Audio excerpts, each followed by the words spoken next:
इस फिल्म के शुरू में हम एक कपल को देखते हैं जो एक काफी बड़े सफेद कमरे में घूम रहे होते हैं। इस कमरे में हर चीज ही सफेद रंग की थी। दरअसल इन दोनों पर एक डॉक्टर एक एक्सपेरिमेंट कर रही थी जिसमें इन्हें लगातार 50 दिनों तक बगैर बाहर आए जाए रहना था और अगर वो ऐसा कर लेते हैं यानी 50 दिन वहाँ रह लेते हैं तो इनाम के तौर पर उन्हें 40 करोड़ दिए जाएंगे। अगर उनमें से किसी ने भी हार मानी तो उन्हें यहाँ से खाली हाथ ही जाना पड़ेगा, मतलब कि कुछ नहीं मिलेगा। इन दोनों के अलावा इस कमरे में और कोई नहीं रहेगा और ना ही ये लोग किसी से बात कर सकते हैं और ना ही मिल सकते हैं। इसके अलावा इंजॉय करने का भी इनके पास कोई जरिया नहीं होगा जैसे टीवी या मोबाइल वगैरह। इस कमरे में आकर ये लोग बहुत खुश थे। इन्हें लग रहा था कि पैसे कमाने का ये सबसे आसान तरीका है। फिर ये दोनों आपस में बातें करने लगते हैं। इन कपल में से एक लड़की जिसका नाम कैट होता है वो कहती है कि मैं इन पैसों से अपने सारे ख्वाब पूरे करूंगी। इसका हस्बैंड कहता है कि मैं तो इन पैसों को पार्टीज वगैरह में उड़ाऊंगा, खूब मजे करूंगा।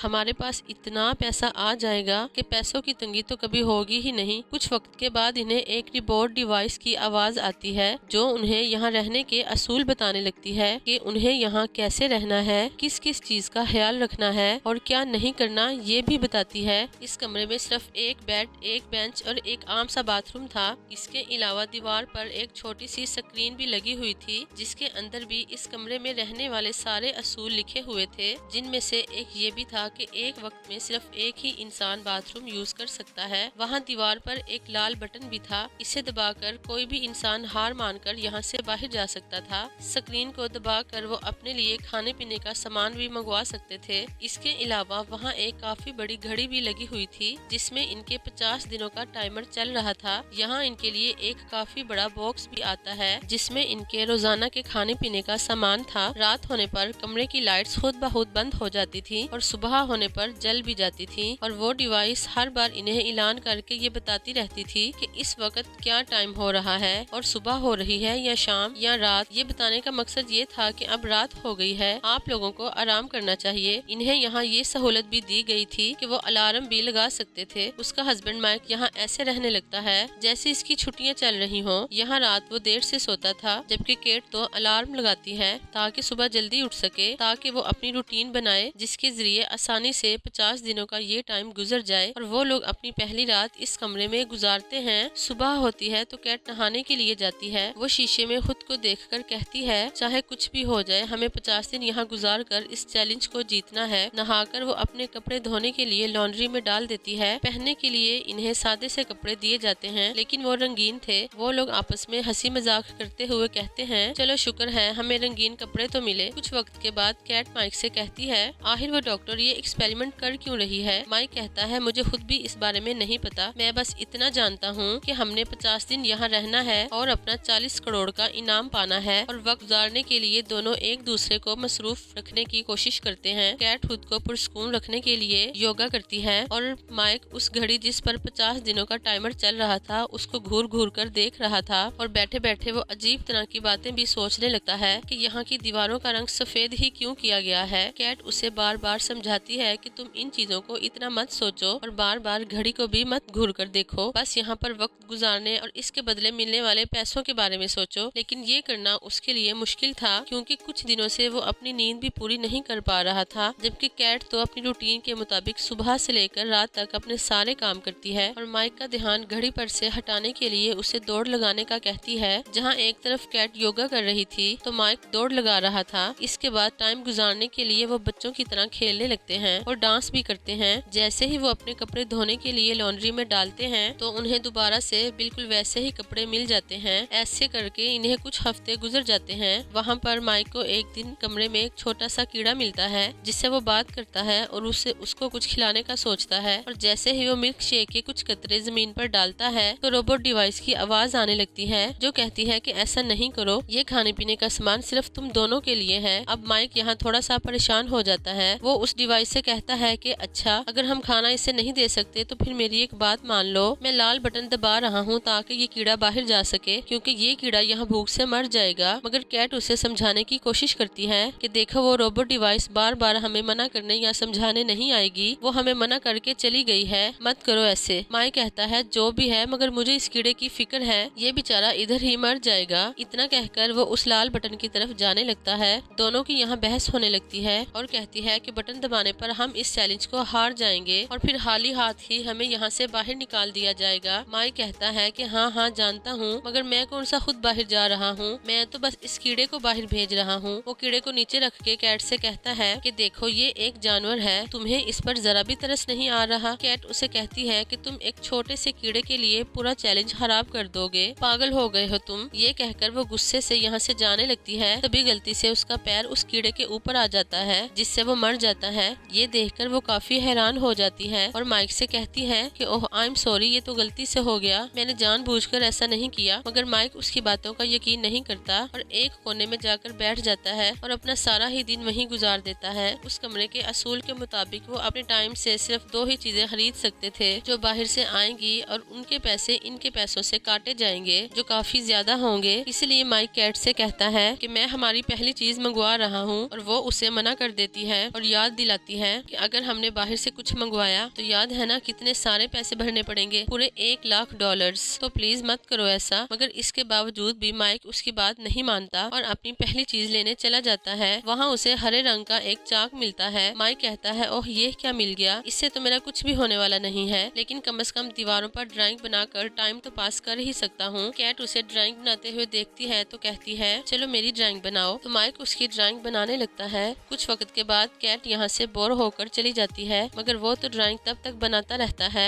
जब तक वो इस चौक को खत्म नहीं कर देता। इस तरह से वो वॉशरूम और बाहर की दीवारों पर काफी सारी ड्राइंग बना देता है। कुछ वक्त के बाद कैट वहाँ पर आकर माइक से अपने बुरे बर्ताव के लिए माफी मांगती है। अब यहाँ इनके पास अच्छी बात ये थी कि 50 में से सिर्फ अब 20 दिन ही बाकी बचे थे। एक सुबह कैट को वॉशरूम में से एक गन मिलती है, जिसे देख दोनों हैरान और परेशान हो जाते हैं कि आखिर ये यहाँ कैसे आई। फिर वो उसे वहाँ से उठाकर बेड के नीचे छुपा देते हैं, क्योंकि रिपोर्ट ने कहा था कि लॉन्ड्री में कपड़ों के अलावा और कोई चीज नहीं डालनी। उस दिन के बाद इन्हें एक छोटा सा गिफ्ट दिया जाता है, जिसमें इन्हें इनकी फैमिलीज के कुछ वीडियोस दिखाए जाते हैं। माइक अपनी बहन का मैसेज देखता है जो उसे बताती है कि मैं और अम्मी अब्बू बिल्कुल ठीक हैं, हमारी फिक्र मत करिएगा। अपनी बहन को देखकर माइक काफी खुश हो जाता है, लेकिन जब कैट को उसके डैड का वीडियो मैसेज दिखाया जाता है एकदम वो दुखी सी हो जाती है। उसके अब्बू कहते हैं कि मैं अब रोड पर नहीं बल्कि घर पर रह रहा हूँ। कैट उस वीडियो को रुकवाना चाहती थी, मगर उसके काफी कहने पर भी वीडियो नहीं रुकती। उसके बाद वो वॉशरूम के पास जाकर जोर जोर से रोने लगती है और माइक आकर उसे संभालता है। उसके बाद दोनों सो जाते हैं। जैसे ही सुबह होती है और कैट बिस्तर से नहीं उठती, वो अभी भी सो रही थी, क्योंकि टेंशन लेने की वजह से उसकी तबीयत काफी खराब हो गई थी। जब माइक उससे ना उठने की वजह पूछता है तो वो बताती है कि मैं जज्बाती हो गई थी, क्योंकि मैंने अपने डैड को काफी सालों बाद देखा था। मैंने हमेशा तुमसे झूठ बोला कि मेरे डैड नहीं हैं, क्योंकि मैं उनसे शर्मिंदा थी, क्योंकि वो शराब पीते थे और मेरे स्कूल की फीस भी नहीं भरते थे। और माइक उसे कहता है अच्छा छोड़ो इन बातों को, तुम्हें पता है कि हमारे सिर्फ यहाँ 2 हफ्ते रह गए हैं। उसकी बात सुनकर भी कैट जरा भी खुश नहीं होती और बिस्तर पर ही पड़ी रहती है। उसका मूड ठीक करने के लिए माइक नए नए तरीके आजमाता है, मगर कोई फायदा नहीं होता। वो खुद ही आकर उसके साथ लेट जाता है, लेकिन इससे भी कैट को कोई फर्क नहीं पड़ रहा था। अगले दिन माइक कैट से कहता है कि क्यों ना हम अपनी आखिरी बची हुई चीज को खरीद लें ताकि थोड़ी बोरियत ही दूर हो जाए। लेकिन कैट उसे ये कहकर मना कर देती है कि नहीं, तुम पहले भी पैसे बर्बाद कर चुके हो। वो फजूल सा चौक मंगवाकर अब मत करो ऐसा, मैं और पैसे खोना नहीं चाहती। ये सुनकर वो बहुत उदास हो जाता है और कुछ वक्त के बाद कैट बेड से उठकर माइक के पास आती है और कहती है कि मेरी तरफ से इजाजत है, तुम दूसरी चीज मंगवा सकते हो, फिर चाहे हमारे जितने मर्जी पैसों का नुकसान ही क्यों ना हो जाए। और जैसे ही माइक दूसरी चीज मंगवाने के लिए स्क्रीन पर हाथ लगाता है, फौरन उस कमरे का दरवाजा खुल जाता है, जिसके बाद अंदर एक लड़की आती है। जैसे ही वो अंदर आती है तो माइक उसे देखकर काफी हैरान रह जाता है। वो कहती है मैं भी नहीं जानती कि मुझे यहाँ क्यों भेजा गया है, मुझे बस इस काम के पैसे मिलने हैं, मुझे इस कमरे में आपके साथ सिर्फ 24 घंटे ही गुजारने हैं। वो लड़की जब दीवार पर माइक की ड्राइंग देखती है तो तारीफ कर देती है, तो कैट को गुस्सा होने लगता है। रात होने पर माइक दोनों लड़कियों को बेड पर सोने का कहता है, खुद जमीन पर जाके सो जाता है, जिससे कैट को बहुत गुस्सा आता है। वो माइक को भी अपने साथ बेड पर ही सुला लेती है, जिससे वो इन दोनों के बीच सोती है। सारी रात उसे चैन से नींद नहीं आती। इससे उस लड़की से चिढ़ होने लगती है। सुबह जब वो उठती है तो देखती है कि वो लड़की बेड पर नहीं है। वो सोचती है कि शायद वो चली गई, मगर जब वो वॉशरूम जाती है तो पता चलता है कि वो लड़की अभी गई नहीं है, बल्कि वॉशरूम में ही है। कैट ना चाहते हुए भी चुप रहती है और मजीद उसे बर्दाश्त करती रहती है। इसके बाद वो दोनों इस कमरे में यहाँ वहाँ डांस करने लगते हैं। ऐसा करने से माइक को इतना मजा आता है कि वो हया ख्यालों की दुनिया में चला जाता है जहाँ वो अपने चारों तरफ एक काले रंग को देखता है। इसके फौरन बाद वो खुद को पानी में डूबता हुआ देखता है। वहाँ उसे अपना छोटा भाई भी नजर आता है जो इसके साथ ही पानी में डूब रहा था, जिसे देखकर वो काफी घबरा गया था। तभी फौरन वहाँ कैट और वो लड़की आकर माइक को होश में लाती हैं, मगर वो अभी भी घबराया हुआ था और रोने लगता है। बार बार वो एक ही बात कह रहा था कि प्लीज मेरे छोटे भाई को डूबने से बचा लो। तब केट उसे संभालती है और बेड पे ले जाके सुला देती है। उसके बाद वो लड़की केट से पूछती है कि तुम और माइक कैसे मिले थे। वो बताती है कि मैं और माइक एक बारिश में मिले थे, मेरे पास छतरी नहीं थी तो माइक ने आकर मुझे भीगने से बचाया। ऐसे ही बैठकर वो काफी देर तक बातें करती रहती हैं। कुछ वक्त के बाद माइक जाग जाता है। वो उस लड़की के पास जाकर बैठ जाता है जहाँ इस वक्त केट नहीं थी। दोनों यहाँ अपनी अपनी जिंदगी के बारे में बातें करने लगते हैं। वो लड़की बताती है कि बचपन में ही मैंने अपनी माँ को खो दिया था और दोनों अपनी फैमिलीज के दुख एक दूसरे को बताकर एक दूसरे का सहारा बनते हैं। काफी अच्छी उनकी दोस्ती हो जाती है। वो लड़की माइक का हाथ पकड़कर उसका मूड ठीक करने और संभालने का कहती है। इतनी ही देर में पीछे से केट आ जाती है। वो दोनों को एक दूसरे का हाथ पकड़े हुए देख लेती है। ये देखकर तो उसका गुस्सा काफी बढ़ जाता है, क्योंकि वो काफी टाइम से ही इन दोनों की नजदीकियां बर्दाश्त कर रही थी। वो गुस्से में उस लड़की से कहती है कि तुम शुरू से ही मेरे हस्बैंड को फंसाने के चक्कर में हो, मुझसे उसे छीनना चाहती हो। ये सुनकर वो लड़की भी केट पर गुस्सा करने लगती है और कहती है कि तुम कितनी अजीब औरत हो, अपने हस्बैंड पर जरा भी यकीन नहीं है तुम्हें, अफसोस है। अब इसके बाद दोनों की बहस बढ़ जाती है और एक दूसरे पर वो चिल्लाने लगती हैं। तब माइक आकर इन दोनों पर चिल्लाने लगता है और चुप होने का कहता है, जिसके बाद वो यहाँ से जाने लगा है। अगली सुबह जब वो जागते हैं तो माइक कुछ ठीक महसूस नहीं कर रहा था। उसकी तबीयत खराब लग रही थी। वो लड़की भी इस कमरे से जा चुकी थी। जाते जाते वो दीवार पर माइक के लिए एक मैसेज लिख कर गई थी कि आज से पहले मुझसे कभी भी किसी ने इतना प्यार नहीं किया जितना प्यार तुमने किया माइक। वो ये मैसेज माइक को दिखाकर उस पर गुस्सा करने लगती है और कहती है कि तुम एक नंबर के धोखेबाज इंसान हो, मुझे भी तुम धोखा ही दे रहे थे ना। जिसे सुनकर माइक कहता है कि ऐसा कुछ भी नहीं है, उसने जो भी लिखा है वो सब झूठ है। इस कमरे में ये सब कुछ जानबूझकर किया जा रहा है ताकि हम दोनों की आपस में लड़ाई हो और हम हार मान लें। मगर फिर भी केट उसकी एक नहीं सुनती। वो उसे धक्का मार देती है, जिससे माइक का सर दीवार से टकरा जाता है और उसका खून निकलने लगता है। ये देखकर माइक को गुस्सा आ गया था। वो केट से दूर चला जाता है और कहता है कि मैंने तुम्हें कभी भी धोखा नहीं दिया, तब भी नहीं जब तुम ये शहर छोड़कर चली गई थी। मैंने हमेशा यही चाहा कि तुम खुद को अकेला महसूस ना करो और खुश रहो, जिसकी वजह से मैंने अपने दोस्तों से भी मिलना छोड़ दिया और तुम्हें टाइम दिया। मैंने अपनी पढ़ाई तक छोड़ दी, तब भी तुम्हारा साथ नहीं छोड़ा जब तुम टेंशन में रहती हो।